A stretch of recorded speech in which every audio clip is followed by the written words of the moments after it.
Lors de l'accouchement, l'épouse de M. Duncan est tragiquement décédée, le laissant seul pour élever leurs filles jumelles.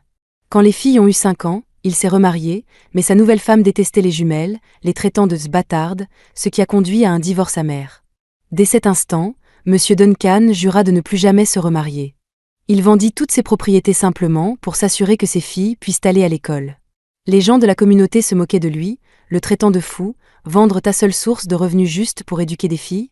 Elles vont grandir, se marier et t'abandonner, disait-il. Mais M. Duncan n'a jamais abandonné. Les années ont passé, et maintenant ses filles sont revenues. Pas seulement pour le voir, mais pour le rembourser de chaque sacrifice qu'il a fait. Regardez la vidéo complète pour découvrir toute l'histoire. L'air à l'hôpital Sainte-Brigitte était chargé d'excitation, jusqu'à ce que les bips des moniteurs ralentissent. Le dernier cri de Christiana s'est éteint, et le silence a englouti la pièce. Dehors, M. Duncan faisait les 100 pas dans le couloir, imaginant déjà des avions en bois pour le fils qui l'attendait. Puis le médecin est arrivé, le chapeau à la main. Votre femme est décédée. Mais vos filles sont en vie. 2 infirmières déposèrent de minuscules bébés dans ses bras tremblants, des jumelles parfaitement identiques. Un sanglot lui échappa. Christiana, tu avais promis qu'on l'appellerait Daniel s'il était un garçon. Ses larmes tombèrent sur les couvertures. Il embrassa chaque front et murmura, Lilian. Mêlée. Je prendrai soin de vous moi-même. Le chagrin et l'émerveillement se livraient bataille en lui, mais le vœu était fait. Sans mère, sans famille élargie, seulement avec le souvenir de sa propre mère décédée 3 mois plus tôt, M. Duncan emporta les nouveau-nés dans une nuit qui semblait sans fin. À la maison, les factures et les plans funéraires étaient éparpillés sur la table de la cuisine comme des promesses brisées. L'aube arriva avant le sommeil. Les bébés pleuraient, affamés, et il paniqua en voyant les boîtes de lait vides.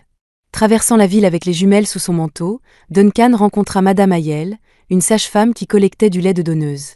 Elle lui mit 2 bouteilles dans les mains et dit « Ce sont les enfants de tout le monde maintenant ». Sa gentillesse le bouleversa. L'humanité avait encore de la lumière. Dans cette aube fragile, Duncan trouva assez d'espoir pour continuer à respirer. Il berça les bébés en fredonnant les berceuses que Christiana aimait. La maison paraissait plus froide, mais les petites respirations des jumelles réchauffaient sa poitrine. Au fil des semaines, il cousit des couches avec de vieux draps, fit bouillir de l'eau dans des casseroles rouillées et apprit à les emmailloter par essai et erreur. Les voisins jetaient un œil par-dessus la clôture, murmurant qu'un simple charpentier ne pouvait pas élever des nourrissons seuls. Il les ignora, fabriquant un mobile avec du bois de récupération et de la ficelle. Quand l'épuisement menaçait, son vœu résonnait « Je prendrai soin de vous ». Au premier contrôle mensuel, les jumelles prenaient du poids. Les infirmières étaient émerveillées. Les habitants du village cessèrent de prédire le désastre. Pourtant, chaque nuit, la solitude rampait. Duncan se tenait sur le pas de la chambre, regardant les filles dormir, leur racontant des histoires sur leur mère. Cette femme qui aimait la tarte à la mangue, qui riait plus fort que les cloches de l'église, et qui était morte pour qu'elle puisse vivre. Il priait pour qu'un jour, elle comprenne la profondeur de ce sacrifice. Pour l'instant, tout ce qu'il pouvait offrir, c'était des mains stables et un cœur de pertenace. Ainsi, avant même que les jumelles n'apprennent à sourire, la légende d'un charpentier qui avait refusé d'échouer grandissait, une nuit blanche à la fois. 3 mois plus tard, Lilian découvrit son pouce et Milly maîtrisa l'art de hurler dès que sa sœur recevait de l'attention. Monsieur Duncan jonglait entre les biberons et les commandes de meubles, sculptant des têtes de lit tout en berçant un berceau du pied. Un après-midi, couvert de poussière de bois, il s'évanouit d'épuisement. Lorsqu'il rouvrit les yeux, l'épouse du chef du village lui faisait la morale. « Il vous faut de l'aide, mon gars. La fierté vous enterrera plus vite que le chagrin. » Elle mit en place un planning. 4 femmes se relaieraient pour laver le linge, apporter de la soupe et lui enseigner les secrets des coliques et des érythèmes fessiers. Duncan protesta, mais finit par céder à leur amour pratique. Madame Ayel venait chaque soir avec du lait de donneuse. « Christiana a sauvé beaucoup de femmes en leur apprenant à lire », lui rappelait-elle. « Elles te rendent l'appareil maintenant. » Ces paroles apaisaient sa culpabilité d'accepter la charité. Il tenait des carnets précis sur les horaires et quantités des repas, déterminé à élever des filles fortes et en bonne santé. Les jumelles devinrent de petites fillettes potelées qui transformèrent l'atelier de menuiserie en terrain de jeu. Les copeaux de bois devinrent des confettis dans leurs cheveux. Le premier mot de Lilian fut « avion », celui de Milly « papa ». Chaque étape alimentait la détermination de Duncan à leur offrir les opportunités qu'ils n'avaient jamais eues, surtout l'éducation. Les rumeurs, cependant, prirent un nouveau tournant. « Un homme ne peut pas vivre sans femme », disaient les anciens. Les enfants ont besoin d'une main maternelle. Des prétendantes apparurent sur les étals du marché, discrètes comme des nuages, vantant ses compétences et évoquant ses soirées solitaires. Il souriait poliment, mais gardait son cœur fermé. La nuit, il parlait au portrait de Christiana, lui confessant ses peurs. Suis-je assez pour elle? Elle mérite plus que des jouets en bois. Mais le tableau ne répondait qu'avec sa lueur sous la bougie, approbation silencieuse dans ses yeux peints. Un dimanche, après l'église, le pasteur Ozu fit un sermon sur la compagnie. Duncan en sentit tout le poids, comme si le banc se fissurait sous lui, même s'il tenait bon. Les regards de la congrégation le suivirent alors qu'il sortait avec les jumelles. Plus tard, les berçant pour les endormir, il murmura « Dois-je oser laisser entrer quelqu'un d'autre ?» La question resta en suspens, flottant par la fenêtre ouverte comme l'odeur du cèdre frais. Dans ces mois calmes, le père et ses filles formèrent une forteresse à trois. Les autres voyaient le chaos, copeaux de bois, couches séchant près du poêle, commande incomplète. Mais à l'intérieur battait un rythme fait de rires et de berceuses, une mélodie assez forte pour faire taire les rumeurs, du moins, pendant un temps. Quand les jumelles eurent 5 ans, les frais de scolarité se profilèrent. L'entreprise de menuiserie de Duncan était modeste. Les bureaux et armoires payaient les factures, mais ne laissaient que peu de surplus. Après un trimestre particulièrement difficile, il pensa à se remarier, non pas par amour, mais pour avoir un partenariat. Puis il rencontra Clara, douce, récemment veuve, admirée pour sa cuisine. Elle faisait l'éloge des meubles de Duncan, chérissait les jumelles lors de brèves visites et promettait de les traiter comme mes propres enfants. Son sourire doux fit peu à peu tomber les réticences de Duncan. Le mariage fut simple, des vœux sous un manguier, des chants de cœur flottant dans la cour.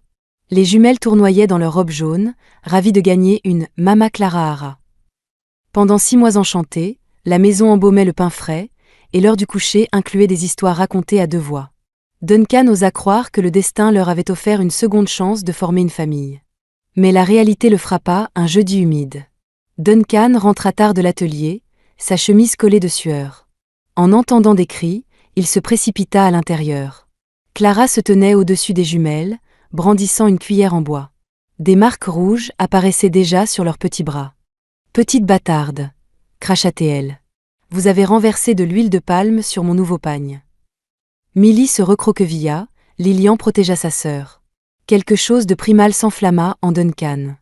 Il se plaça entre elles, la voix tremblante mais ferme. « Touche-les encore, et tu devras répondre devant moi, et devant Dieu. » Le visage de Clara se tordit de mépris. « Tu crois qu'un autre voudra d'un homme maudit, avec des filles sans mère ?»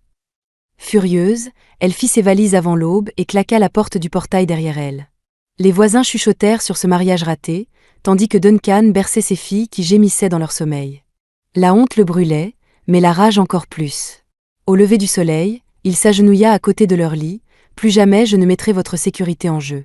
Vous êtes tout pour moi. » Le vœu fut renouvelé, plus solide que jamais. L'école reprit. Le souvenir de Clara s'effaça comme de la craie sous la pluie. Duncan prépara des pancakes irréguliers, fit des tresses au tordues, oublia les formulaires de la photo de classe, mais les jumelles en riaient. Elles inventèrent une poignée de main secrète. 3 claquements, un petit coup sur le nez, leur code pour une unité indestructible. Si la solitude le piquait la nuit, il l'enfouissait dans le ponçage de planches jusqu'à l'aube, fabriquant des étagères pour financer les concours d'orthographe et les sorties scolaires. Les anciens du village secouaient la tête, qui vend son cœur pour ses filles. Les fils perpétuent ton nom. Duncan répondait avec plus d'étagères, plus de rires qui résonnaient dans l'atelier. Et dans cette résistance, les jumelles apprirent leur première leçon. La famille, ce sont ceux qui te choisissent chaque jour. Les années d'école primaire passèrent en un tourbillon de poussière de craie et d'échanges de boîtes à déjeuner. Lilian adorait les schémas de science, Milly bidouillait des radios cassées, affirmant qu'elle pourrait leur redonner vie. La fierté de Duncan gonflait à chaque bulletin. Mais il voyait aussi les frais de plus en plus élevés pour le collège. Manuel, uniforme, laboratoire. Les revenus de la menuiserie plafonnaient, tandis que les prix du bois grimpaient. Il serra la ceinture, sauta des repas, accepta des commandes nocturnes, sculptant des bureaux sous une lumière de kérosène vacillante. Un après-midi pluvieux, un homme d'affaires entra dans l'atelier et admira un berceau en acajou que Duncan restaurait. « Ton talent est gâché ici. Ouvre un showroom en ville. » Duncan sourit, mais secoua la tête. La ville était un luxe inaccessible. Ses rêves portaient des uniformes scolaires, pas des costumes. Sans prévenir, les inspecteurs du gouvernement débarquèrent, exigeant de nouveaux permis et des mises aux normes. La conformité coûterait plus qu'1 an de profit. Duncan supplia qu'on lui laisse du temps, mais on lui remit un avis de fermeture. Ce soir-là, il étala le document sur la table du dîner. Les jumelles, maintenant âgées de 13 ans, le regardèrent enfouir son visage dans ses mains calleuses. Milly tendit la main et murmura « Papa, ça ira ». Ils récupérèrent du bois abandonné pour construire des nichoirs, qu'ils vendirent au marché du dimanche. Lilian peignait des ailes colorées, Milly concevait des bases pivotantes.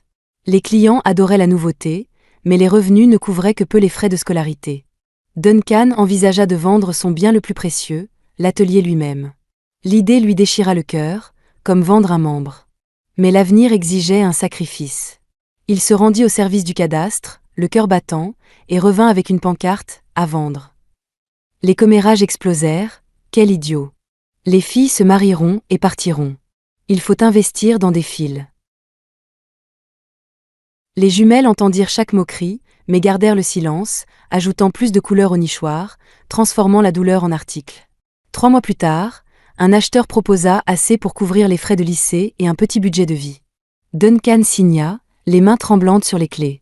Le jour du déménagement, les jumelles posèrent leurs paumes sur les murs poussiéreux. « Merci, atelier, de nous avoir nourris toutes ces années. » Duncan ferma la porte une dernière fois. Des larmes tombèrent sur le cadenas en fer. Il s'éloigna, ne portant qu'une boîte à outils, tenant dans chacune de ses mains une fille. Derrière eux, le vieux panneau en bois grinça dans le vent, murmurant un adieu que personne d'autre n'entendit. Le déménagement était inévitable. Ils louèrent 2 petites chambres derrière la bibliothèque centrale de la ville, près du nouveau lycée des jumelles. Duncan chercha du travail, mais les postes en menuiserie étaient rares. Une offre attira son regard, agent d'entretien pour bibliothèque. Salaire modeste, horaire à l'aube. Il postula, expliquant son passé de menuisier.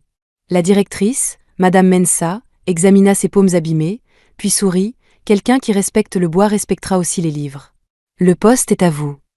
Chaque matin avant l'aube, Duncan balayait les couloirs en marbre, astiquait les tables de lecture, huilait les charnières grinçantes. Au lever du soleil, il respirait l'odeur du papier et de l'encre, une autre forêt, différente de celle qu'il sculptait autrefois. Il glissait dans sa poche des pages déchirées pour les réparer chez lui, murmurant « Aucune histoire ne mérite la poubelle ». Les jumelles le rejoignaient souvent après les cours, faisant leurs devoirs entre les rayons pendant qu'il passait la serpillière. Les bibliothécaires les adoraient et glissaient des manuels supplémentaires dans leur sac malgré le budget serré. Le soir, la famille partageait un seul bol de riz jollof, racontait des devinettes et révisait sous une unique ampoule. Milly démontait des réveils cassés, Lilian traçait des trajectoires de vol sur des cartes du monde récupérées dans les archives de la bibliothèque. Duncan les observait, émerveillé par cette soif de savoir plus forte que la faim elle-même. La ville, cependant, avait des langues plus acérées. Les femmes du marché se moquaient de Duncan quand il marchandait des tomates abîmées. « Où est ta femme ?» exigeait-elle. Les chauffeurs de taxi plaisantaient en disant qu'ils devraient prêter les jumelles comme avance pour une dot. Chaque insulte l'ébranlait un peu plus, mais il gardait les morceaux, déterminé à construire quelque chose de meilleur, plus tard. Un week-end, l'école annonça une sortie scolaire à l'aéroport régional. Duncan envisagea les prêteurs sur gage. Entendant son soupir, Lilian le supplia « Papa, non. On écrira des dissertations à la place. » Mais Madame Mensa intervint discrètement en les parrainant. Quand les jumelles mirent les pieds sur le tarmac et virent les avions gronder au-dessus d'elles, le destin s'éveilla. Lilian sentit son cœur battre au rythme des moteurs à réaction, Milly observa les volets d'ailes, les yeux brillants d'équation. Elles rentrèrent à la maison à bout de souffle, déclarant vouloir faire carrière dans l'aviation. Duncan hocha la tête, la peur et la fierté mêlées. « Alors nous viserons le ciel », dit-il, sachant que le sol sous ses pieds était déjà fissuré. Les frais de terminale faillirent les ruiner. Duncan rafistola les chaussures d'école avec du cuir récupéré, répara les uniformes jusqu'à ce que les coutures gémissent, et accepta des quarts de nettoyage supplémentaires, frottant les graffitis dans les escaliers à minuit. Les jumelles firent du bénévolat aux ventes de gâteaux de l'église, économisant les pièces dans une boîte à biscuits étiquetée « Sky fin ». À la semaine des remises de diplômes, les lettres d'admission arrivèrent. Lilian, licence en aviation à l'Emerald Air Academy. Milly, licence en ingénierie mécanique, avionique à Techfront University. Les montants des frais transformèrent l'excitation en panique silencieuse. Elles cherchèrent des bourses, la compétition était rude. L'une d'elles exigeait une dissertation intitulée « Pourquoi mon passé alimente mes rêves ?» Lilian écrivit sur la mère qu'elle n'avait jamais connue, les pères qu'elle avait trouvés dans les rayons de la bibliothèque, et des rêves propulsés par la poussée des moteurs. Milly raconta les nichoirs et les radios cassés, devenus des leçons sur la portance et le couple. Leur honnêteté brute leur valut des bourses partielles, mais encore insuffisantes. Un matin, Duncan se posta devant leur chambre louée, fixant sa boîte à outils, dernier vestige de son article, il l'emmena chez un prêteur sur gage. Le vendeur examina chaque ciseau, proposa un prix humiliant. Duncan accepta, les larmes camouflées par la poussière de bois sur ses joues. Ce soir-là, il posa l'argent devant les jumelles, l'université aura lieu, déclara-t-il. Elles pleurèrent, non de joie, mais du poids de son sacrifice. Les moqueries de la communauté s'intensifièrent. D'anciens voisins envoyèrent des lettres, un homme sans bien n'est pas un homme. Duncan les brûla. Il nettoyait désormais des immeubles de bureaux le week-end, accompagné des jumelles qui lavaient les vitres pour de l'argent de poche. Les passants pensaient qu'elles étaient ses employées. Il les présentait fièrement, futurs pilotes et ingénieurs. Certains riaient. D'autres leur offraient de l'argent pour le bus. En septembre, ils parvinrent à rassembler les frais du premier semestre. Le jour de l'emménagement, Duncan emprunta une brouette pour transporter 2 valises et une pile de manuels d'occasion à travers les pelouses du campus. Des étudiants, en voitures luxueuses, les observaient. Les jumelles faisaient signe de la main. Avant de partir, Duncan s'agenouilla, peu importe les regards, et pria sur elles, demandant à Dieu d'échanger sa force contre leur réussite. Les portes de l'ascenseur du dortoir se fermèrent, emportant ses filles vers les hauteurs, tandis qu'il restait au niveau du sol. Sur le chemin du retour, il se sentit à la fois vidé et comblé. Les lumières de la ville devinrent floues, et pour la première fois depuis la mort de Christiana, Duncan s'autorisa à imaginer un futur où le chagrin ne serait plus le titre principal, mais une simple note de bas de page. La vie universitaire était éblouissante et brutale. Lilian luttait avec la physique avancée, Milly affrontait le calcul et la conception de machines. Beaucoup d'élèves arrivaient en voiture avec chauffeur, les jumelles prenaient des bus bondés à l'aube, équilibrant leurs notes sur les genoux. Le soir, elles travaillaient à temps partiel dans une cafétéria, versant les restes de soupe dans des thermos pour leur père. Duncan, 48 ans, sentait ses muscles protester à chaque passage de serpillière, mais refusait de se reposer. Il chronométrait ses pauses pour appeler les jumelles et réciter des citations motivantes griffonnées sur des serviettes. La pression transforme les pierres rugueuses en galets lisses. Elle répétait la phrase avant chaque examen. À mi-semestre, l'ordinateur portable de Milly tomba en panne, effaçant un devoir crucial. Remplacer l'appareil était impossible. Elle emprunta les ordinateurs du labo à des heures improbables, jusqu'à ce que les agents de sécurité se plaignent. Lilian veillait tard, révisant à la lampe torche, pour que sa sœur puisse utiliser leur seul bureau partagé. L'épuisement frappa à leur porte comme un professeur indésirable, mais elles refusèrent d'ouvrir. Lors d'un symposium sur le campus, Lilian impressionna un pilote invité avec ses questions sur l'ergonomie du cockpit. Il lui offrit un mentorat et un accès au simulateur de vol. Pendant ce temps, Milly gagna un concours de design en proposant des ailettes ajustables pour petits avions. L'argent du prix couvrit le loyer du mois suivant. Elles appelèrent leur père, la voix tremblante de soulagement. Duncan dansa seul dans le couloir de la bibliothèque, le balai comme partenaire, les larmes striant son sourire. « Dieu entend les coups insistants », murmura-t-il. Mais les épreuves persistaient. Duncan glissa sur du marbre mouillé, se foulant le dos. Un arrêt maladie signifiait une perte de revenus. Cloué au lit une semaine, il s'inquiétait pour le loyer. Les jumelles rassemblèrent les pourboires de la cafétéria, promenèrent les chiens de professeurs aisés, et envoyèrent de l'argent à la maison. La lutte tournait comme un engrenage, mais la machine ne s'arrêta jamais entièrement. À la fin du semestre, les 2 filles étaient dans le top 5 de leur promotion. Leurs noms apparurent sur la liste du doyen, et les chuchotements passèrent du mépris à l'admiration. Elles retournèrent dans leur minuscule chambre, faisant un « high five » au-dessus de bols de nouilles instantanées. Dehors, les feux d'artifice éclataient pour la journée des fondateurs de l'université, mais à l'intérieur, 3 cœurs célébraient une victoire plus discrète. Celle de la foi, plus forte que les circonstances. La 2e année débuta avec espoir, jusqu'à ce que Duncan reçoive un avis d'expulsion. Le loyer avait augmenté au-delà de son salaire de nettoyeur. Il entreposa ses affaires dans l'église voisine et dormit sur un tapis dans le local de stockage de la bibliothèque. Lorsque les jumelles revinrent pendant les vacances, il inventa des histoires des « améliorations de l'appartement ». Elles sentaient le mensonge, mais respectèrent sa fierté. Un soir, l'épuisement le fit s'endormir avec une autolaveuse encore en marche. La machine fit un bond, heurta des étagères. Les livres tombèrent comme des dominos. Une édition rare atterrit dans une flaque d'eau sale. Madame Mensah poussa un cri. « Duncan, ta santé se détériore. » Face au licenciement, il avoua tout. Au lieu de le renvoyer, Madame Mensah organisa une collecte de fonds, évoquant ses décennies de service. Les professeurs firent des dons, les anciens élèves envoyèrent des chèques.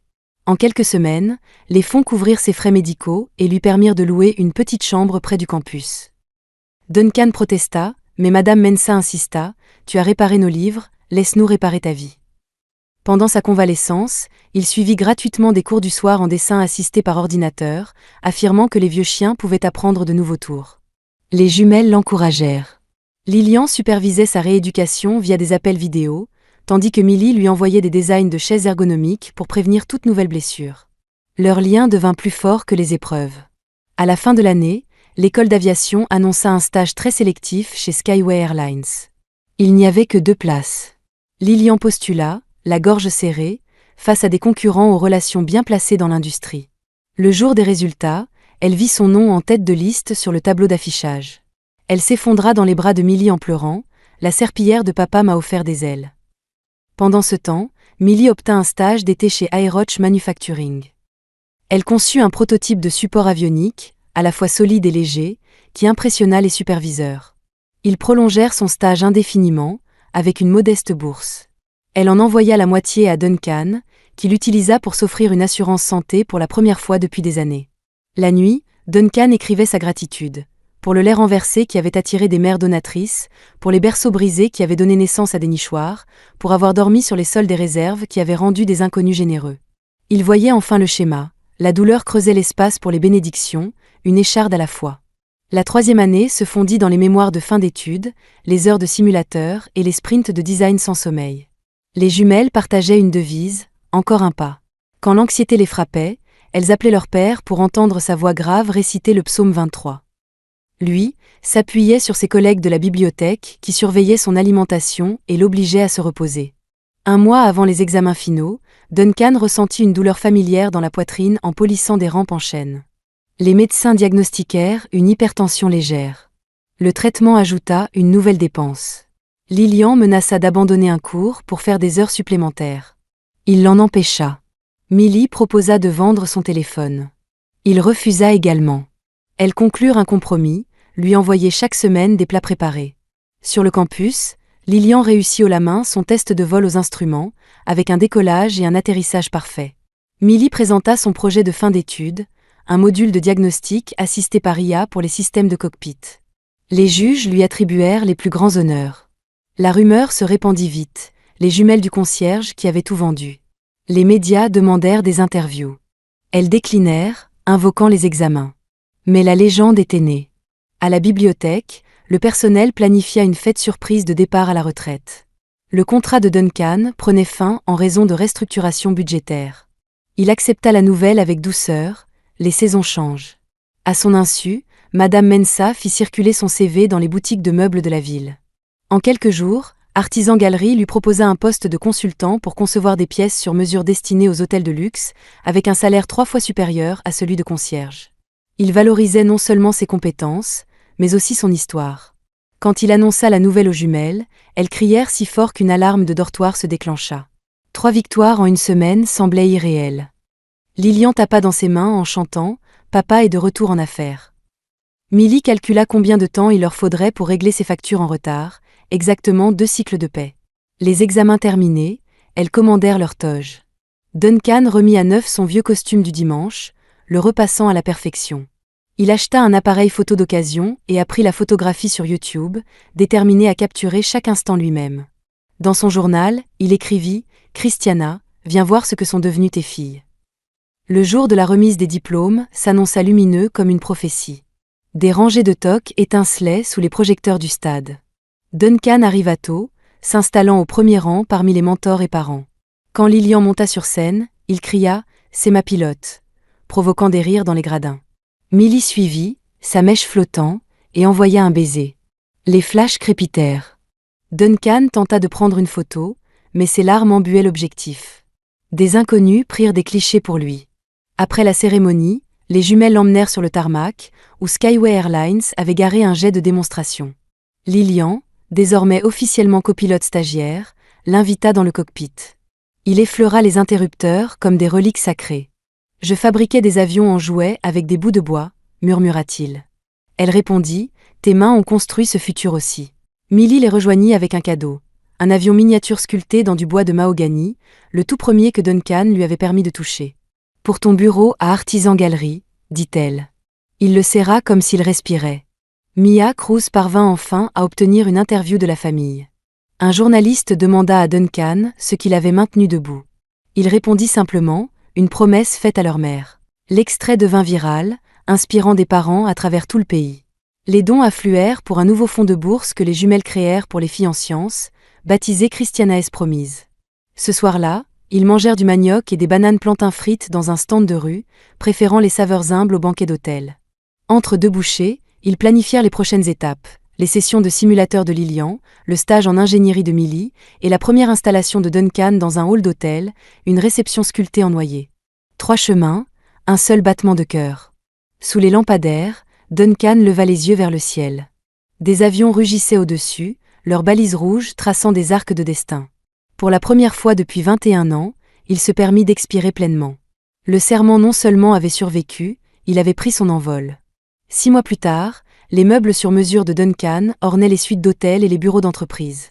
Ils formaient des apprentis, partageant à la fois les techniques de menuiserie et des leçons de vie sur le sacrifice. Le soir, ils suivaient des cours de commerce, apprenant la logistique de la chaîne d'approvisionnement. L'éducation ne s'arrête jamais, disait-il à ses apprentis, reprenant un conseil jadis offert à ses filles. Lilian était désormais copilote sur des vols régionaux, collectionnant les cartes postales de ville qu'elle traçait autrefois sur des cartes usées. À chaque atterrissage, elle murmurait « Papa, on l'a fait ». Le module de diagnostic de Millet obtint un brevet, Aérotech lui proposa un poste de direction. Elle contre-proposa en demandant une subvention pour des recherches sur les écosystèmes. Ils acceptèrent. Les jumelles rassemblèrent leurs économies et cherchèrent un bien immobilier. Un samedi, elles emmenèrent Duncan dans un quartier résidentiel sécurisé à l'extérieur de la ville. Ils pensaient qu'elles allaient chiffrer des projets de meubles. Mais elles s'arrêtèrent devant un manoir couleur crème. « Bienvenue chez toi, papa », annonça Millie. Une plaque dorée à côté de la porte indiquait « Maison Duncan ». Le choc le laissa sans voix. À l'intérieur, le salon exposait des portraits de Christiana, des jumelles à chaque âge, et une copie encadrée de sa première licence de menuisier. Les larmes tombèrent sur le marbre poli. « Je ne peux pas accepter un tel luxe », murmura-t-il. Lilian répliqua, « Tu as dormi par terre dans un débarras pour qu'on ait des manuels. Accepte ce toit, parce que maintenant, on peut se le permettre. » Il céda, les étreignant jusqu'à ce que les sanglots laissent place au rire. Elles organisèrent une pendaison de crémaillère, invitant bibliothécaires, mères donatrices, apprentis et même certains sceptiques qui s'étaient autrefois moqués de lui. Beaucoup s'excusèrent, d'autres restèrent silencieux, touchés par la preuve vivante de la foi d'un père. Duncan leva un verre de Malte en hommage à Christiana et à tous les alliés invisibles rencontrés sur le chemin. Ce soir-là, debout sur le balcon, il regarda les lumières de la ville scintiller comme des cierges votifs. Au loin, un avion décollait, peut-être piloté par Lilian, peut-être pas.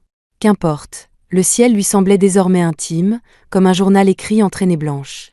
Avec cette stabilité, les jumelles tournèrent leur regard vers l'extérieur. Elles proposèrent une idée audacieuse au conseil municipal. Construire une école primaire et une clinique dans leur village natal, où l'éducation et la santé manquaient cruellement. Le financement vint de leur salaire, des bénéfices de Duncan, et de dons provoqués par leurs interviews virales. Le conseil offrit un terrain, la construction commença. Duncan supervisa la menuiserie, concevant des bureaux assez larges pour les élèves gauchers, un détail souvent négligé.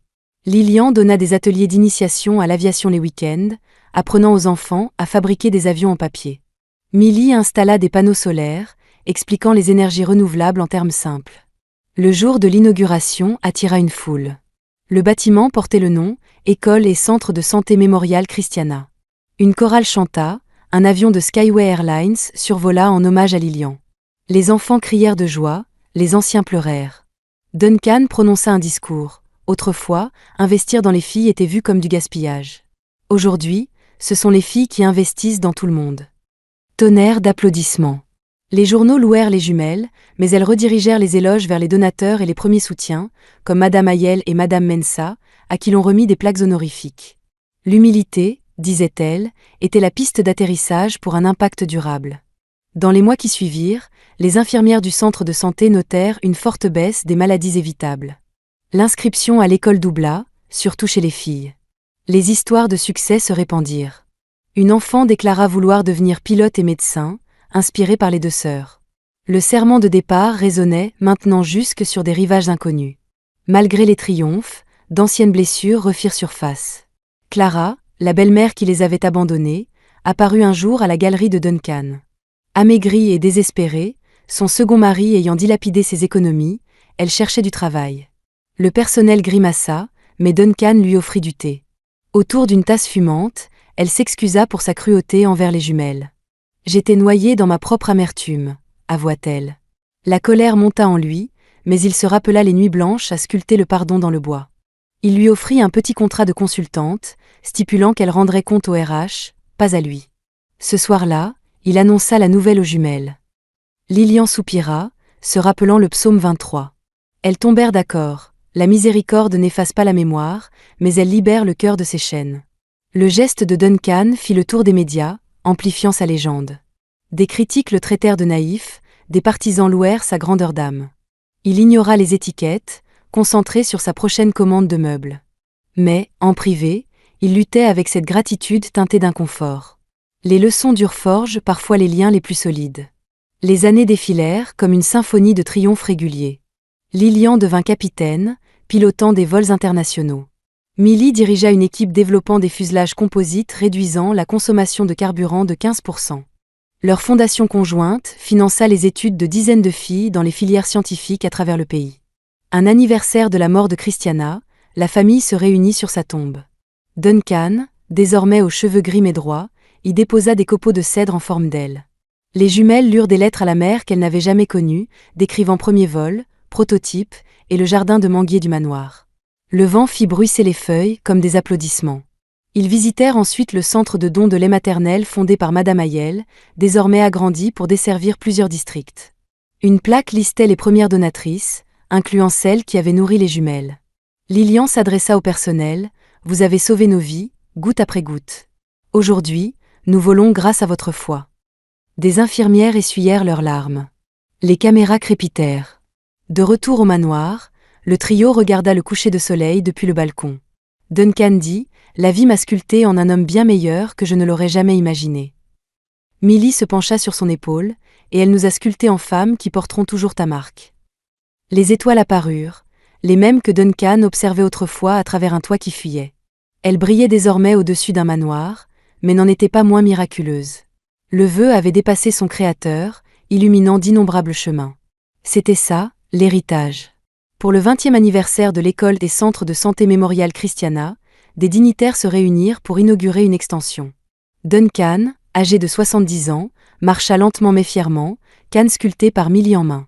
Une chorale d'enfants chanta une chanson intitulée La promesse d'un père, paroles écrites par Lilian lors d'une escale transatlantique. À la fin des discours, une fillette nommée Amina tira la manche de Duncan. « Monsieur, je veux devenir ingénieur en aérospatial et aider la capitaine Lilian. » Les larmes lui montèrent aux yeux. Il s'agenouilla malgré ses genoux grinçants, « Vise plus haut que les nuages, mon enfant. » Un photographe immortalisa la scène. L'image fit la une de magazines internationaux sous le titre « La foi en plein vol ». Ce soir-là, une réception privée remplit le manoir.